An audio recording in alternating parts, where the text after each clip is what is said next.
সবচেয়ে বড় যে কথাটা রয়েছে সেটা হচ্ছে গণভোট, যেটার সাথে বিএনপি এবং জামায়াতের মধ্যে বেশ কথাবার্তা চলছে। কেউ আগে চাচ্ছে, কেউ নির্বাচনের দিন চাচ্ছে, কিন্তু আজকে একটা অপশন দিয়ে দিয়েছে ঐকমত্য কমিশন, গণভোটটা আগে, নির্বাচনের আগেও হতে পারে, নির্বাচনের দিনেও হতে পারে।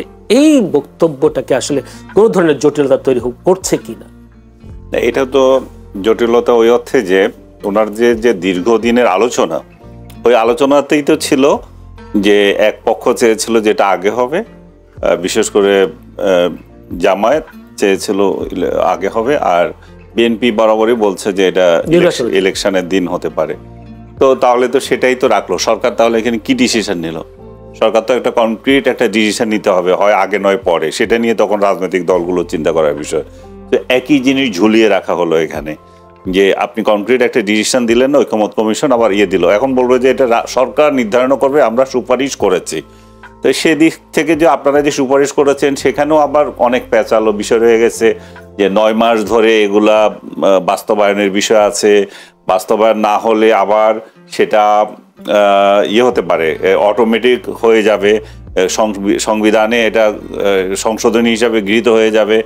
আরো যদি তাও না হয়, আবার এগুলো নিয়ে একটা গণভোট হতে পারে। এত গণভোটের আয়োজন কেন রে ভাই? আগে পরে গণভোট তো এমনিতেই সংবিধানে নেই। যে জিনিসটা আপনি সংযোজন করছেন একটা অবৈধ জিনিস এবং অপ্রয়োজনীয় জিনিস এবং টাকার শ্রাদ্ধ করা। আপনি যে জিনিসটা যারা এই গণভোটের সুপারিশ করছে তাদের জনভিত্তি কোথায়? তাদেরকে কে অধিকার দিয়েছে এই সমস্ত ডিসিশন নেওয়ার? আমরা তো সমস্ত অধিকার দেব জনপ্রতিনিধিদেরকে। জনপ্রতিনিধিরা সংসদে যাবে, তারা ঠিক করবে তারা কোন পদ্ধতিতে এটা বাস্তবায়ন করবে। তারা কি জুলাইয়ের যে ইয়েগুলো সনদে যে বিষয়গুলো ঐক্যমত্য হয়েছে, তারা যদি সেটা বাস্তবায়ন না করতে পারে, তারা তো জনগণের কাছে ক্রিমিনাল হিসেবে প্রতিফলিত হবে। তো আপনি সেই সুযোগটা জনগণের প্রতিনিধিদেরকে দিচ্ছেন না কেন? আমরা তো আপনাদেরকে সেই ম্যান্ডেট দিই নাই যে এটা যদি বাস্তবায়ন না করে 9 মাসের মধ্যে এটা অটো হয়ে যাবে, কিংবা এই দিন গণভোট হতে হবে।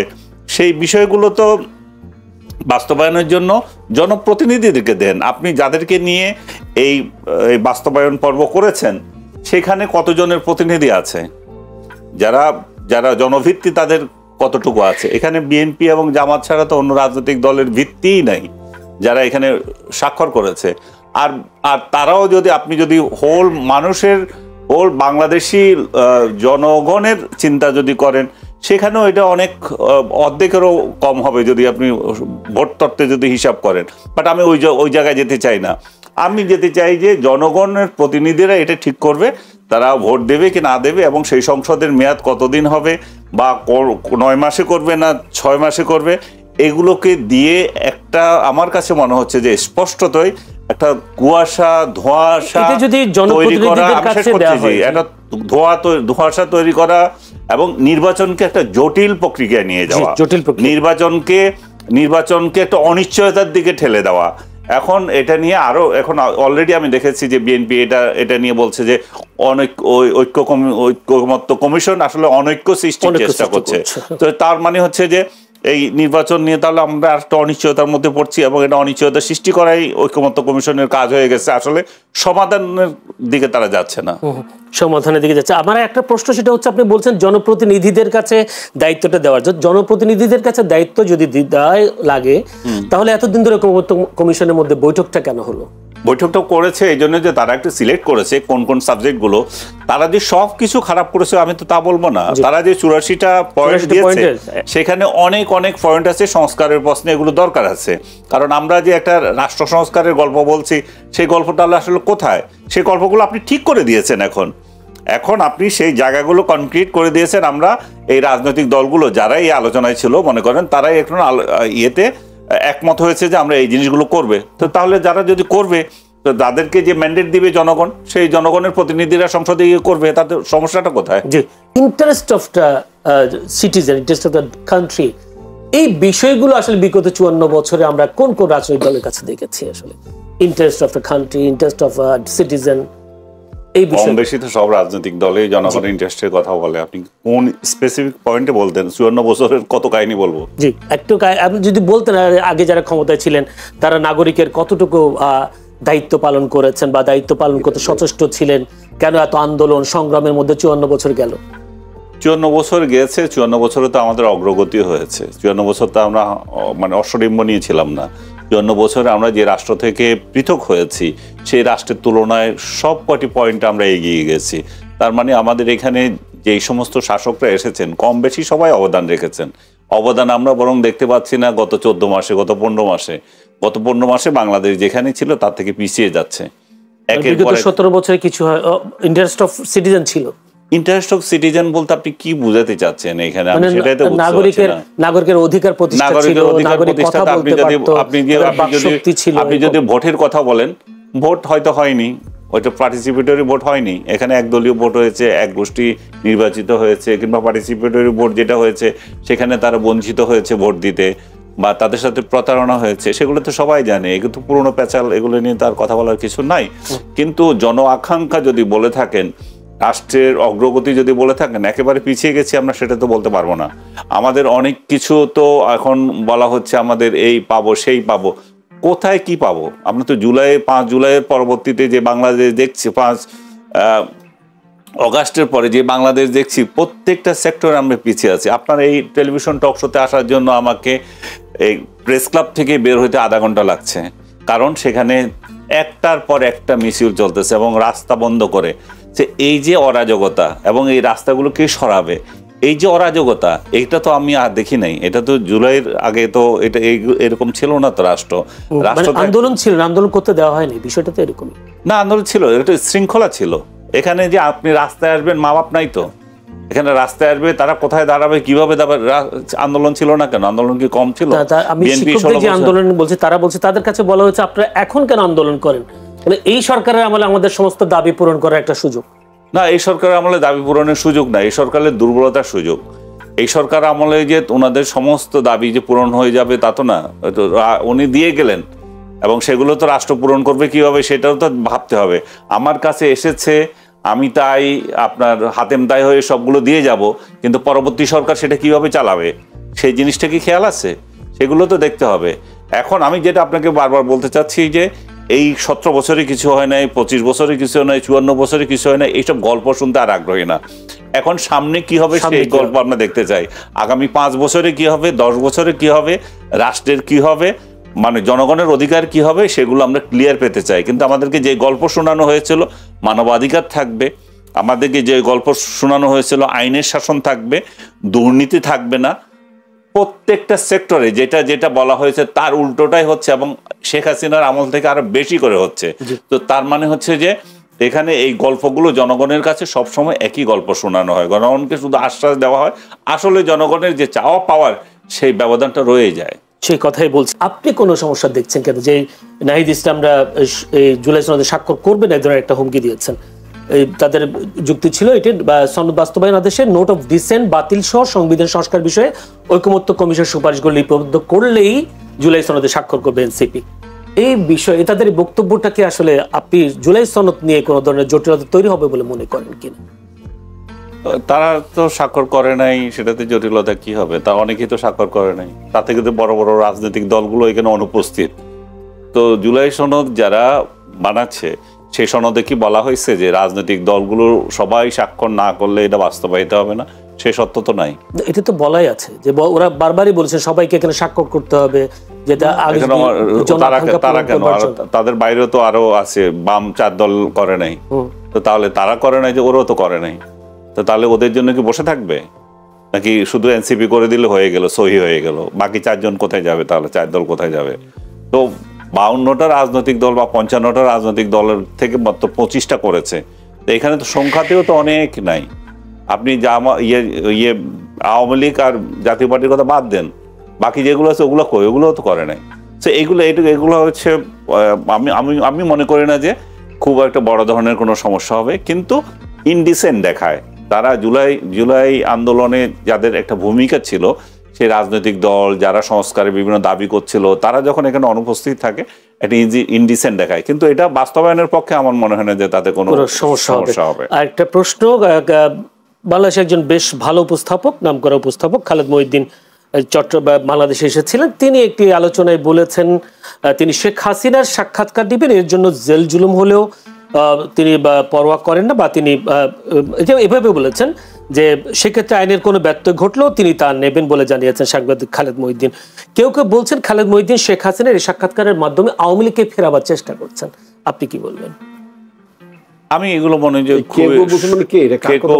ফেসবুক সামাজিক আপনি নাম বলেন, কেউ এটা সামাজিক সোশ্যাল মিডিয়া সেটা বলেন, সোশ্যাল মিডিয়ার কথা আপনি তো সোশ্যাল মিডিয়া।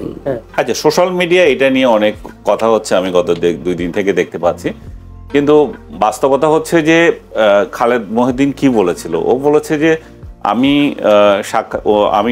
উনি যদি আমাকে সাক্ষাৎকার দেন জি আমি নিতে চাই, এবং তার জন্য যদি প্রয়োজন হয় আমি জেল জুলুমে যাবে। এখানে আমার কয়েকটা পয়েন্ট আছে। প্রথমত হচ্ছে যে শেখ হাসিনা সাক্ষাৎকার এখন কেন নেওয়ার প্রশ্ন আসবে, সেটা একটা বিষয়। দ্বিতীয়ত হচ্ছে শেখ হাসিনার সাক্ষাৎকার বাংলাদেশের বর্তমান আইন অনুযায়ী যেটা আছে সেটা এখন নিষিদ্ধ হয়ে আছে, যেটা এর আগে আমরা দেখেছি আদালত কর্তৃক তারেক রহমানের সাক্ষাৎকার নেওয়াটাও নিষিদ্ধ ছিল বাংলাদেশের মিডিয়াতে। তো তখন তো সেটা ফলো করা হয়েছিল, তারেক রহমানের ইন্টারভিউ এই দেশে কেউ ওইভাবে প্রচার করে নাই, বরং একটা টেলিভিশন তার বক্তৃতা প্রচার করেছিল বোধহয়, তারা সাজাও পেয়েছে।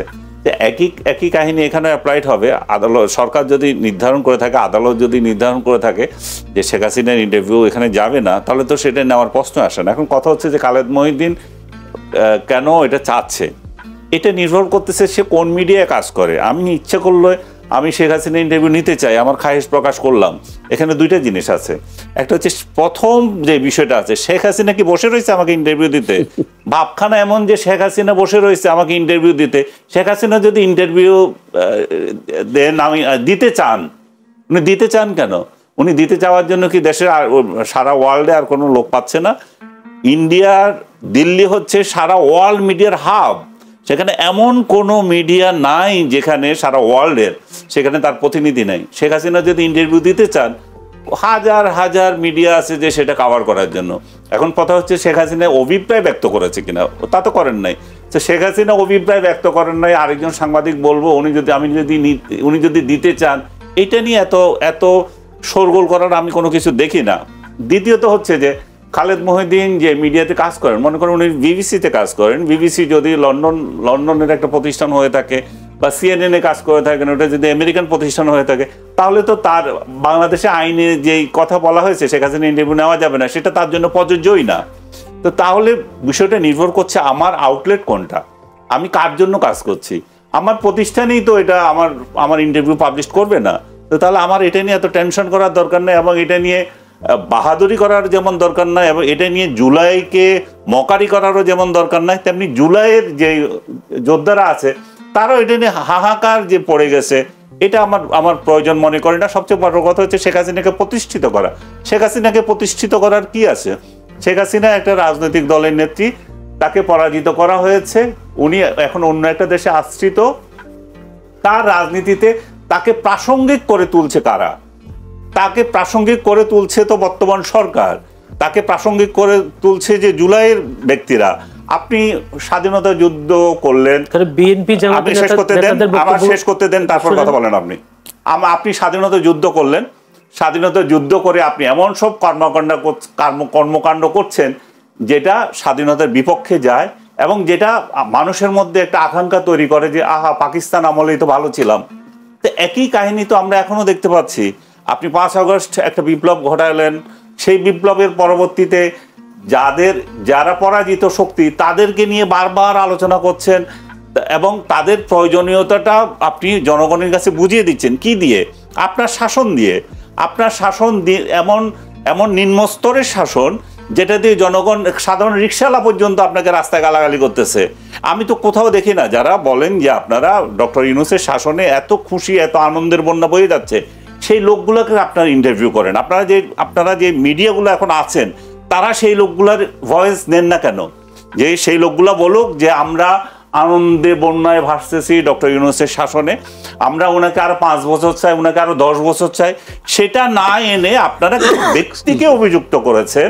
আনিস আলমগীর কথা বলছে, খালেদ মহিউদ্দিন কথা বলছে, বা মাসুদ কামাল কথা বলছে, এরা আনতে চায়।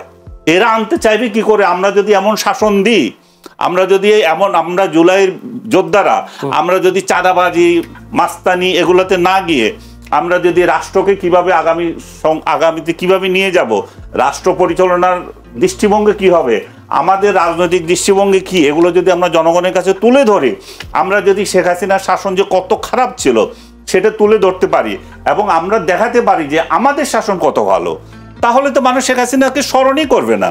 কিন্তু আপনারাই বারবার শেখ হাসিনা এবং আওয়ামী লীগকে প্রাসঙ্গিক করে তুলছেন, আপনাদের প্রাসঙ্গিকতা আপনারা তুলে ধরছেন এবং তার জন্য আপনারা অন্যদেরকে ব্লেম দিচ্ছেন যে তারা আনতে চায়। তাদের কোন ঠেকা পড়েছে শেখ হাসিনাকে ক্ষমতায় আনার জন্য? এটা মিডিয়া আনতে চাচ্ছে, মিডিয়া না, যারা জুলাই যোদ্ধা, যারা এই সমস্ত, বা জুলাই যোদ্ধা বলবো না সরাসরি, যারা এই সমস্ত প্রপাগান্ডা চালাচ্ছেন তারা এভাবে যদি বলি বিএনপি জামায়াতের নেতাদের বক্তব্যেই তো বারবার ফুটে উঠছে এই ধরনের আন্দোলন, এই ধরনের দাবি দেওয়া, ফেসিবাদকে ফিরিয়ে আনার প্রচেষ্টা হচ্ছে। আপনি তাদের বক্তব্য শুনেন নাই? আমি দেখি তাদের কথাও একই কথা বলবো। আমরা যদি ভালো চলি রে ভাই, পেছনে কে তাকায়? মানুষকে যদি আপনি শান্তি দিতে পারেন তো সে পেছনের দিকে তাকাবে না। মানুষ পেছনের দিকে কেন তাকাবে? সে আপনাকে 71-এর কথাই তো বলতেছি, যে আপনি 71-এ এমন পরে যদি আপনি এমন শাসন করেন, আমি হাহাকার করছি, এর আগে তো স্বাধীনতার আগেই তো ভালো ছিলাম, পাকিস্তান যখন ছিলাম। তো আপনি যদি এমন পরিস্থিতি তৈরি করবেন মানুষের মধ্যে, জনগণের মধ্যে, তো আপনি আকাঙ্ক্ষা তৈরি করছেন শেখ হাসিনা ভালো ছিল, আওয়ামী লীগ ভালো ছিল, এখন কোন জাহান্নামে পড়লাম, সেই আপনি কি মনে করেন সেই আকাঙ্ক্ষাটা আপনি তুলতে দিচ্ছেন কেন? আপনি